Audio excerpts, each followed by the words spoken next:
So this is, I think, video number 7. Yeah. And so today, I wanted to go over personal growth and development as an ideology. Just how I think of it, and maybe how I think it's helpful to think about the idea of personal growth and development. I think a lot of people think of it as like a chore or something to dread or is not fun, but I think it's the opposite. I think it's if you focus on personal growth and development as something that is just a constant process and is sort of more of a method to live your life instead of like a chore that you have to do every day, then you can find some enjoyment in it and you'll start to enjoy your life more and more, I think. So the first thing on my list here for personal growth and development, I think, comes down to goals. If you're going to grow, if you're going to develop yourself or develop skills or anything like that, any sort of self-help thinking, you need to have goals. You need to be self-aware enough to understand what you're trying to grow toward or what you're trying to accomplish as far as growing or developing a skill. And so I've tried to simplify this down. The way my brain works, I typically try and cut things down to the most base principle, like branches on a tree. I try and get back to the root of things. So I think most people would probably have a goal in life, generally to be happy or fulfilled, or probably ideally both. Most people want happiness and fulfillment in their life, and they want pleasure. They want to enjoy their life, and I think they do want to grow. They just don't want the growing pains, but they want the results of that. Like you want to grow so that you have more things, better things. You want to get better at stuff, but people don't want to work hard. So you gotta come to terms with that inside of yourself. Next on my list here is, how do you determine those goals? How do you determine what's valuable to you? And I covered that, which video was it? Couple videos ago. I did money and I talked about value, and then after that I did objectivity, like objective values, and how you gotta kind of come up with your own ideologies and what's valuable to you, with understanding that there are probably some objective values, but you have to just understand that you can't fully understand that.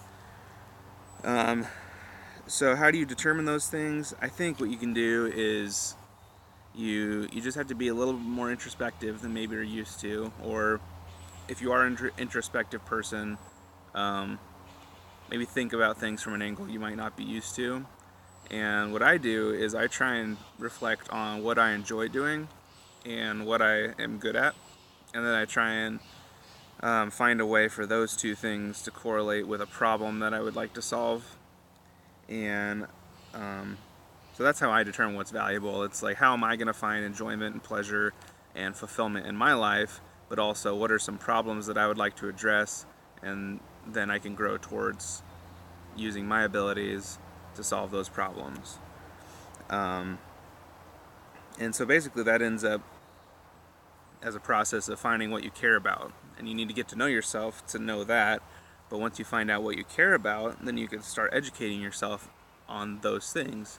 So for me, I want to help people. That's kind of why I'm doing these videos. I want to help people to be more self-aware so that they can have more fulfilled lives, so that they can be happier, so that they can kind of perpetuate that outward. And I have a temper and I have an ego, and so I get really frustrated when I feel like people are taking their unhappiness out on me and their bullshit out on other people around them, and then they're kind of perpetuating negativity. So this is my way of hopefully combating that, and in a way it's kind of selfish. I just don't want people to be assholes around me. So if I can hopefully make them happier and more self-aware and more reflective and kinder and more accepting and less bigoted or whatever, then I don't have to deal with that. So it's a selfish motivation in a way, but at the same time, I think it's just good, to try and help people to not be so angry or frustrated with their lives. And I think a lot of that just comes from fear and a lack of understanding, or feeling listless, or like you don't have a direction. Got a bug crawling on me.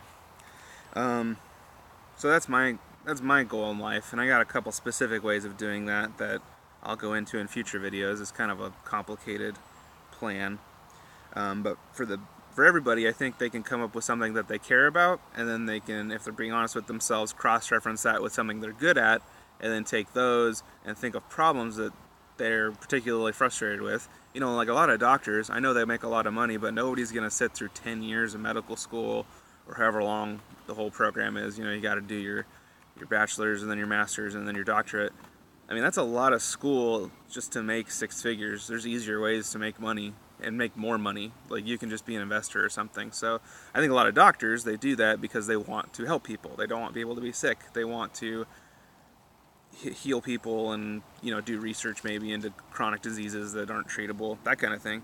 And I think a lot of people have motivations like that. They have problems in the world that specifically speak to them, that they're frustrated with, or they're really, you know, that really bums them out. You know, maybe a family member died of a certain disease and you want to be a doctor for that, or like you have a chronic pain or something, so you want to be a physical therapist, or you see a lot of people like kind of being rude or bigoted and you want to be a therapist, you know, these kinds of things.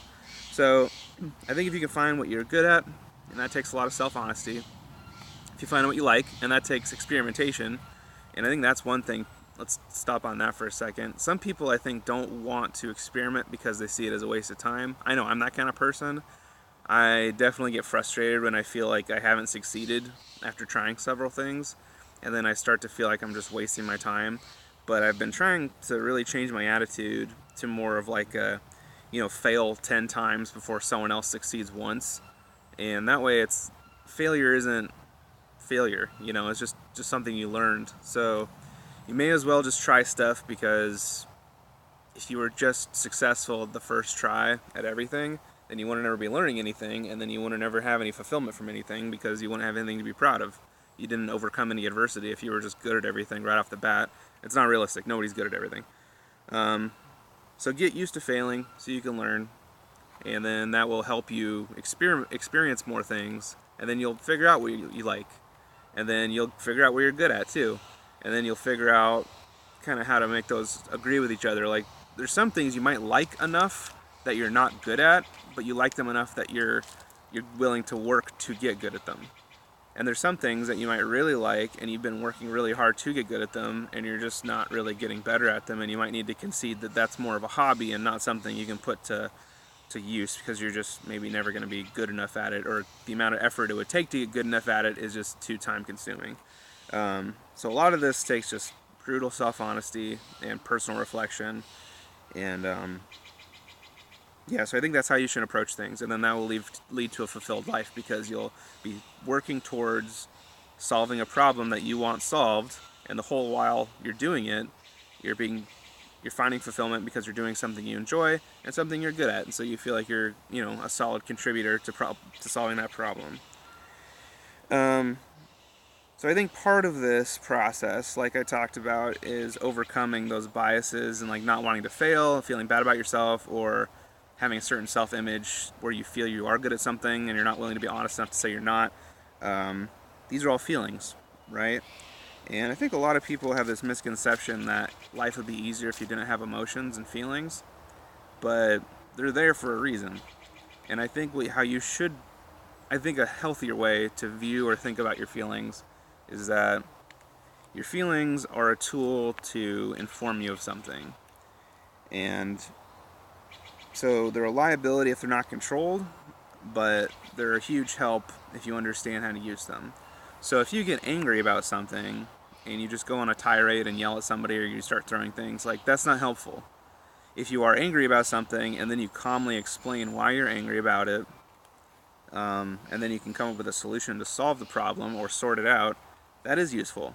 But you wouldn't know either way if you didn't have the emotion. So you should embrace your emotions, but you do need to learn self-control.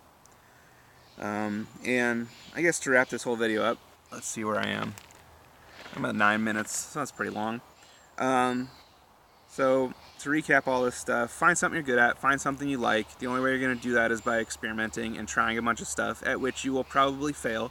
So get used to those things. Just, you know, learn to enjoy the process of experiencing new things and discovering what you're like, what you're good at, and then how you can apply those to solving problems in the world that you have a problem with.